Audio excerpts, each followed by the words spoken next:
Needs a little bit more salt. Captain, there you are. What? What is it, Roz? I'm so sorry to interrupt, sir, but it's urgent. Spit it out. I have news that there is new support headed our way. Well, if that is true, then I suppose it is time for Support Report. Well, hello there, my darlings. How's it going? My name is Craig, and welcome to another episode of Support Report. Today, I'm going to be talking about this card right here, Foolish Burial of Belongings. It is a Foolish Burial for spell and trap cards. So you can only activate one Foolish Burial of Belongings per turn. Send one spell/trap card from your deck to the graveyard. That's it. It's very straightforward, very simple. Like I said, essentially a Foolish Burial for spell and trap cards, which is amazing to me. I was hoping this card would one day come. The closest we've gotten so far is Paleozoic Morella, which I love that card. Like, I really do like the card. It's a very simple concept, just send a trap card from your deck to grave. I played the hell out of that card in my UAs, right? To send penalty box, banish penalty box, get searches for my equipped spells, field spells, signing door, whatever I need. This replaces that instantly. This is a spell card. I can use this right now, right here when I get it, and I don't have to wait and set it. Besides UAs to send penalty box, I've compiled a list here of everything that I think is pretty damn good in grave and good enough to want to run this card, potentially. In depth, I'm only going to talk about the ones that I truly care about, but I am going to read you this quick list that I put together. It's not everything of every spell and trap that does stuff in grave. It's not every single spell and trap that does stuff in grave, but it is a lot of them. I'm going to skip over the ones that I will want to talk more detail about. So for everything, there is a cell recomposition device, Cursed Bamboo Sword, Galaxy Cyclone, Return of the Dragon Lords, Shuffle Reborn, Pantheism of the Monarchs. Well, Monarchs are kind of dead at the moment, so probably not going to be something people do. Moonlight Perfume, Speed Recovery, Dark Dragon Ritual, Good and Evil in the Burning Abyss, Destruction Sword Memories, Skill Prisoner Breakthrough Skill, although Breakthrough Skill is kind of iffy, it's not optimal. The Phantom Knights cards, so I think more notable, Wings and Fogblade, Psyframe, Overload, and then I have 3 or 4 cards that I want to talk more in depth about. So, as a lot of you know, I'm an avid Fluffle player. Toy Vendor. Toy vendor, toy vendor, toy vendor. Toy vendor, toy vendor, toy vendor. Toy vendor, toy vendor, toy vendor. All of the toy vendors. Sending toy vendor to the graveyard like that is, oh, so good. Now, when the Valbo chain was still legal, sending a toy vendor to grave was a neat idea to me. I never really liked the idea of rank 4s and Fluffles. I mean, old school Fluffles. I did run a Valbo chain and a Fairy Chigo and a couple other rank 4s, but it wasn't the most practical thing in the world to pull off. Now with this card, holy hell. I've been doing some testing on Yu-Gi-Oh! Pro. I usually run 3 Bear, 3 Wings to get the combo as much as possible without having to waste my normal summon. But this card, I've replaced my 3rd Bear and my 3rd Wings with 2 Foolish Burial of Belongings. It works out so good. I've only really done about 10 or 12 games with it in testing. I've done probably about 8 games with the AI, and then like 10 or 12 real matches against people, and it's so good. I haven't gotten it as many times as I'd like to. What's great about it is obviously you can search your missing combo piece. If you have a bear, you can search a wings by sending Toy Vendor to grave, search a wings. If you have wings, you can send Toy Vendor to search bear. But if you have both those pieces anyway, where if I was still wearing a 3 bear, 3 wings, I would have a spare bear or a spare wings that I couldn't do much with. But with this card, I can send Toy Vendor, and bam, right there, I can search Dog or Owl if I need them. Or I can search Cat, or any of the Fluffles or Gem Savers. That's so good! That's just such a solid effect for the deck. It's basically Rhoda for the deck. Now, the only downside is that it does burn through your Toy Vendors a little quicker. But generally, Fluffles are an OTK deck. You're going to kill your opponent the first turn. It doesn't really matter if you run out of Toy Vendors or burn through 2 of them that quick. You're going to kill your opponent most of the time. I didn't think Fluffles could really get any higher up in the food chain, or in terms of consistency, or in terms of just me loving the deck. But when we got Kraken, my love for the deck went up just... I didn't even think it would go up anymore, but it went up a little bit more. Then this card, it's gone up a little bit more. Fluffles are keep going, like... When Cross Souls came out, they got all that support, their consistency, their potentness shot up crazy, and I love the deck even more than I loved it before. And I didn't think it could go up. From that point, we got Sabertooth since then, and that's basically it in terms of like the really good stuff.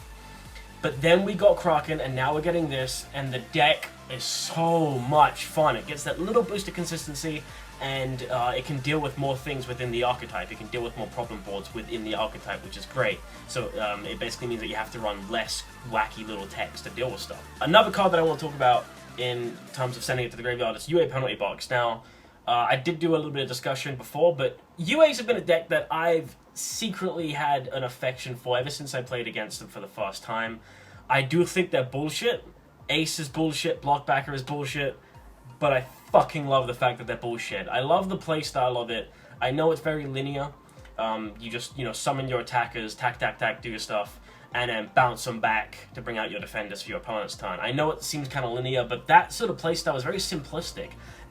But there is still a little bit of jank to it. I love decks that are janky, and UAs are definitely a good representation of jank, where you have to make all these little tiny weird plays sometimes because you get a really weird hand. I've always loved UAs, and when they hit Roto to 1, it killed the deck even more so. Like, UAs got power creeped really quickly, and then when they hit Roto to 1, that, like, a lot of people just dropped the deck altogether. I tried to keep playing it. I put in 3 Reasoning. Then Reasoning went to 1, and that killed the deck for the very few people that were still playing it, apart from me. I think I'm like the last man on Earth trying to play the damn deck. So those 2 hits accidentally fucked the deck really bad.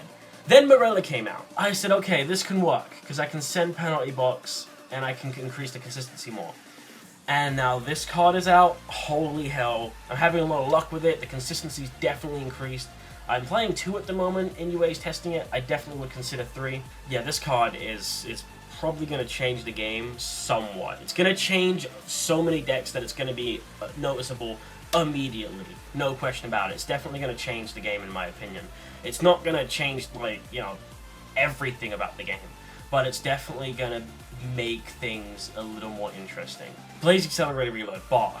A friend of mine plays Volcanics quite a lot. I hate the deck with a passion, but I will say that I've always liked the, not really gimmickiness, but like the utility of Blaze Accelerator Reload. Being able to just get you that constant kind of get a draw kind of thing on your turn or your opponent's turn, where you just kind of cycle through your deck. And I always love the kind of intimidation of, well, if I'm annoying you by giving your enemy draws, Mr. Opponent, why don't you fucking hit me with an MST or Twin Twisters? Because I do naughty things in the graveyard. I always loved that kind of quirkiness to it. I would consider running like 3 Scatter Shot and a bar as like a tech in a deck. If I have a deck that just really wants to run Foolish Burial of Belongings at 2 or 3, I would consider teching in a bar and 3 Scattershot. I wouldn't question that tech. I know a lot of people have tried it with something like Beatrice. A lot of people did when they ran kind of spammy Beatrice decks. They did tech this stuff in. Beatrice was really popular and really good because it sent any card from your deck to grave. That's why the Varbo Chain got banned. I still don't understand the ban of Varbo Chain, by the way, but I mean, I can kind of almost see why they did it with the way the current game is going. Then Beatrice Beatrice has been outclassed in my opinion. This card covers what Beatrice is still a great card, and I'm sure she's still going to get played, but this is another kind of splashable thing that Beatrice can't be for every deck. This can go in so many decks that Beatrice can't, which is fantastic. Okay, one more quick one. Rise to Full Height, because I forgot to mention it in the list. That card is so fucking annoying with Omega. Now, I'll summarize, I won't give you the exact wording of the card, but I'll summarize it. Essentially, it does something kind of cool on the field. It doubles a defense position monster's defense or something like that. But when it's in the graveyard, here's the really good effect. You can banish it from grave, target a monster you control. Monsters your opponent controls can't attack, except to attack that monster. Now, when you have Cypher Mode Omega on the field, one really broken, annoying fucking combo you can do, a constant kind of loop, is to use Rise to Full Height if it's in the graveyard. Banish it from the graveyard, target Omega, and if you use Omega's effect after that, it's off the field, it's gone. Your opponent can't attack, because they can only attack to attack Omega, but Omega's not there anymore. And because Omega brings back a banish card, you can just keep bringing back the Rise to Full Height, target the Omega, banish Omega. And you can just keep looping that so your opponent can never attack unless they have a strike to stop the Omega or something. So that's a really annoying combo, and I hope to dig up people who don't start doing that stupid shit more in like zombies. Anyway, thanks for watching so much, I really appreciate it. Go ahead and leave your opinions about the card in the comments below. I'd love to read them, I love to have discussions with you guys. And I'm not just saying that to get you guys to comment so I have more comments and stuff. I just like discussing anything Yu-Gi-Oh! Really. I really enjoy discussing new cards that come out, mechanics, deep, in-depth rulings. Like, I love discussing things. So I'd love to have a conversation with you guys in the comments. Please leave a video or written response. I haven't yet gotten any video responses, but I do want to encourage that more within the YouTube community. It's something that's been lost over time, and I do think it was a very healthy, enjoyable thing that should definitely make a comeback. Anyway, I'm rambling now. Thanks for watching. Take care and do well.